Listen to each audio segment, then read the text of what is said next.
So guys, जैसा कि हमने पिछले एपिसोड में देखा कि गुयाओ जियोयान को लड़ने के लिए उकसा रहा था, जिससे जूनर गुस्से से फूट पड़ी और अटैक करने के लिए आगे बढ़ी। पर जियोयान ने उसे रोक लिया क्योंकि वो गुयाओ से फाइट करके खुद की पावर को साबित करना चाहता था। इससे ही वो हेवनली टॉम में प्रवेश कर सकता था। जियोयान और गुयाओ के बीच फाइट स्टार्ट हो गई। गुयाओ की पावर 8 स्टार पर होने से वो काफी पावरफुल था और जियोयान के हमलों से आसानी से बच रहा था और उसने 10,000 बिस्ट अटैक का इस्तेमाल किया। जियोयान ने स्काई फायर थी मिस्टीरियस चेंज को एक्टिवेट कर लिया, पर इससे भी वो उसके हमलों को रोक नहीं पाया और आइलैंड से टकरा गया था। वो उसे संभालने का मौका नहीं देना चाहता था। जियोयान ने 6 से जॉइंट बॉडी फ्लोविंग रूलर का इस्तेमाल किया, पर यह टेक्निक भी फीकी पड़ गई और एक तेज स्पॉट हुआ। गुयाओ को लग रहा था कि उसने जियोयान को खत्म कर दिया, पर वो ड्रैगन स्केल आर्मर की वजह से बच गया और अब जियोयान का गुस्सा फूट पड़ा था क्योंकि आज तक उसने किसी को नुकसान नहीं पहुंचाया, फिर भी उसे मारना चाहता था। और अब उसने अपने ट्रू पावर का एहसास करवाने के लिए 4 हेवनली फ्लेम के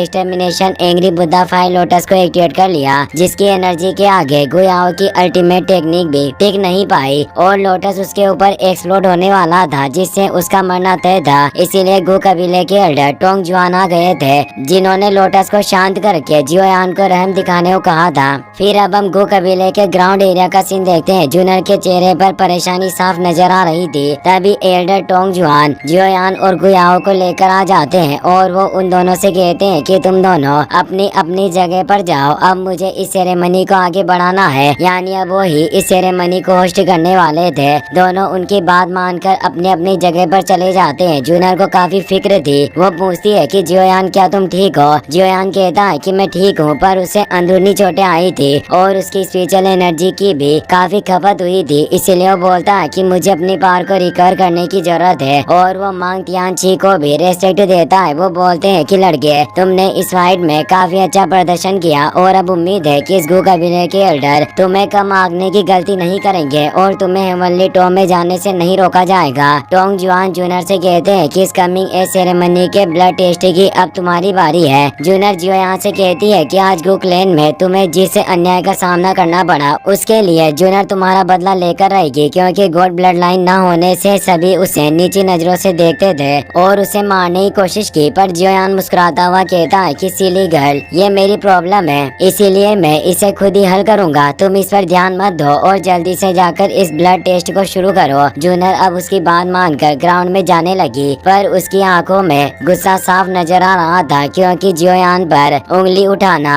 आखिर वो कैसे बर्दाश्त कर सकती थी। इस गुस्से का टोंग जुआन को अच्छी तरह से अंदाजा था। वो बोलते हैं कि मिस जूनर, आपको पता होना चाहिए कि एशियन ट्राइब के बीच आपकी उत्कृष्टता और स्टेटस कितना ऊंचा है और अभी जो कुछ भी हुआ वो सिविल सेरेमनी के नियमों के हिसाब से ही हुआ। और वैसे भी जियोयान को इस तरह के चैलेंज की जरूरत थी ताकि अपनी पावर साबित कर पाए। जूनर इस बात से खफा थी क्योंकि गुयाओ ने इतनी बुरी तरीके से जियोयान को मारने की कोशिश की, तब किसी ने गुयाओ को नहीं रोका। पर जब जियोयान ने उसे मारना चाहा तो एल्डर ने उसे रोक लिया। एल्डर बताते हैं कि जियो कबीला काफी वक्त से गिरावट में है, इसीलिए जियो कबीले के लिए हेवनली टॉम के लिए मान्यता प्राप्त करना जरूरी था। जूनर गुस्से में बोली कि मुझे उम्मीद है कि यह आखिरी बार है जब आप लोगों ने जियोयान को निशाना बनाया। एल्डर कहते हैं कि जियोयान ने आज अपनी पावर से खुद को साबित कर दिया, इसीलिए मैं विश्वास से कह सकता हूँ कि अब कोई भी उसके साथ खिलवाड़ करने की हिम्मत नहीं करेगा। तो जूनर अब सेरेमनी को स्टार्ट करने को कहती है। टोंग जुआन इससे खुश हुए और अब वो अपनी पावर से वापस से स्टार डिस्क को बाहर ले आते हैं। जूनर उसके ऊपर जाती है। सभी बेसब्री से इस बात का इंतजार कर रहे थे कि आखिर जूनर की पावर कितनी महान है और उसके पास किस ग्रेड की ब्लड लाइन है। जियोयान को उम्मीद थी कि जूनर तुम जरूर एक बड़ा सरप्राइज लेकर आओगी। जूनर अपनी एनर्जी को स्टार डिस्क के क्रिस्टल में डालती है, जिससे डिस्क पर मौजूद स्टार ग्लो करना स्टार्ट कर देते हैं। लगातार एक साथ 8 स्टार ग्लो हो गए थे।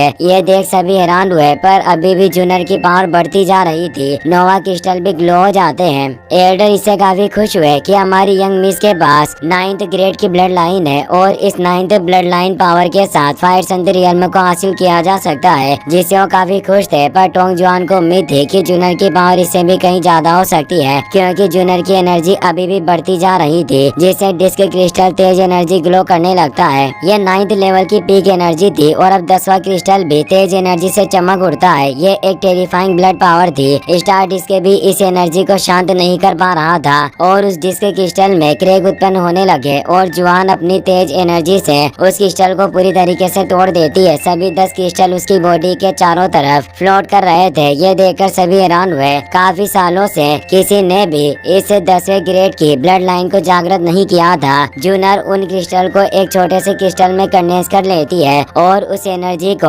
आसमान में छोड़ती है। इससे गोल्डन फियर से एनर्जी फैलने लगती है जो पूरे गुड सिटी को कवर कर रही थी। सभी इस पावर से हिल चुके थे। टोंग जुआन काफी खुश हुए, कहते हैं कि 10वें ग्रेड की ब्लड लाइन यानी कि डिवाइन ब्लड लाइन का जन्म हुआ है। वाकई ये काफी खुशी की बात है। मांग तियान चीवी कहते हैं कि जूनर वाकई काफी अमेजिंग है। इस डिवाइन ब्लड लाइन के साथ ये एशियन ट्राइब में होना वाकई इन कुत्तों के लिए काफी बड़ी बात है। जूनर उस एनर्जी को अपने अंदर सोख चुकी थी। जियोयान उसके लिए काफी खुश था। टोंग जुआन जूनर के पास आते हैं और सभी को बताते हैं कि गु जूनर हमारी एशियन क्लैन के चीफ की बेटी है जो अब डिवाइन ब्लड लाइन लेवल पर पहुंच गई है। इसीलिए इसे 7 कलर का जो सबसे हाई लेवल पैटर्न था वो दिया जाएगा और अब वो इसे ड्रॉ करने के लिए 7 कलर हेवनली एम्ब्रर पेन को बाहर निकालते हुए बताते हैं कि इसे कबीले ने कई हजार वर्षों से इस्तेमाल नहीं किया और अब इसे आपके द्वारा खोला गया। इसीलिए मेरे पास ये शुभ अवसर है कि मैं आपके लिए इस कलरफुल क्लेन पैटर्न को क्रिएट कर सकता हूँ जो सभी के लिए एक काफी सम्मान की बात होती थी। पर ये 7 कलर एम्ब्रर पेन कोई मामूली पेन नहीं था।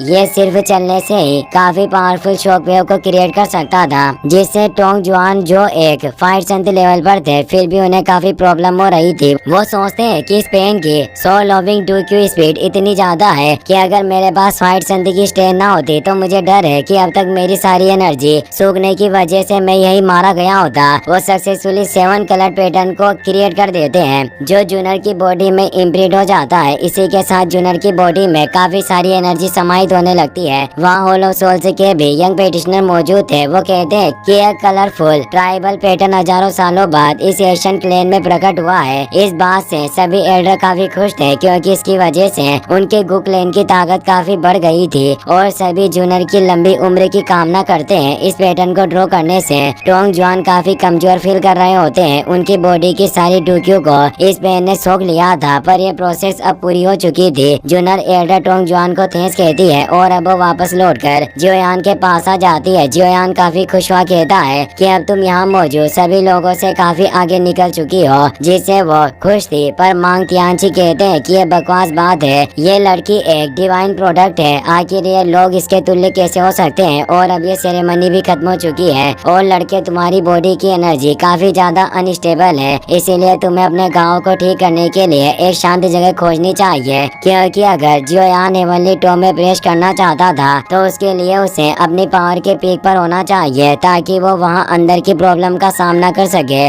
जूनर भी इससे चिंतित थी इसीलिए वो यिंग को वहाँ बुला लेती है और कहती है कि आप जियोयान के गाँव को ठीक करने के लिए इसे अपने साथ शांत जगह पर ले जाए। ओल्ड यिंग उसकी बात समझ गए। जूनर लिटिल फेई डॉक्टर से कहती है कि जियोयान जब अपनी पावर को रिकवर करेंगे उस वक्त आपको इनका ध्यान रखना होगा।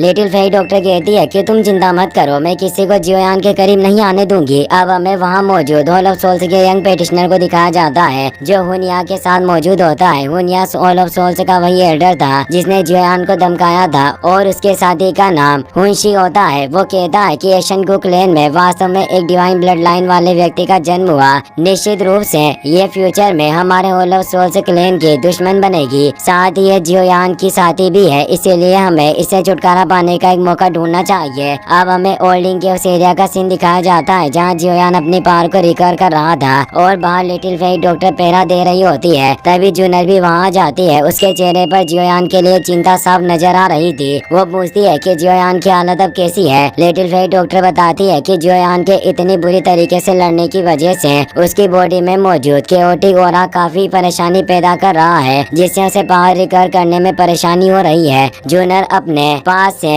पिल्स की बोतल निकालती है और कहती है कि ये पिल आप जियोयान को दे देना। मुझे विश्वास है कि ये पिल उससे केओटिक ऑरा को स्टेबलाइज कर सकता है और उसे थमा देती है। तो लिटिल फेई डॉक्टर कहती है कि तुम खुद जियोयान को ये क्यों नहीं देती। जूनर बताती है कि कल वो दिन है जब हेवनली टॉम को खोला जाएगा इसीलिए उसमें जाने वाले पेटिशनर की आज रात ही लिस्ट बनाई जाएगी और ये सब हमारे गू क्लैन के सभी एल्डर मिलकर ही डिसाइड करते हैं। मुझे डर है कि कोई निश्चित रूप से जियोयान को चोट पहुंचाने की कोशिश करेगा, इसीलिए मुझे शहर लौटना होगा। लिटिल फेरी डॉक्टर कहती है कि तुम शांति से जा सकती हो, जब तक मैं यहाँ हूँ जियोयान को कोई छू नहीं सकता। जूनर कहती है कि मैं निश्चित रूप से जियोयान के लिए हेवनली टॉम के लिए एक स्लॉट बुक करके रहूंगी और जियोयान जियो क्लैन की ओर से हेवनली टॉम में प्रेस जरूर करेंगे। वहीं अब हमें उस एल्डर हॉल का सीन दिखाया जाता है जहाँ गू क्लैन के सभी एल्डर इकट्ठा हुए थे। इसी के साथ ये एपिसोड यहीं पर खत्म हो जाता है।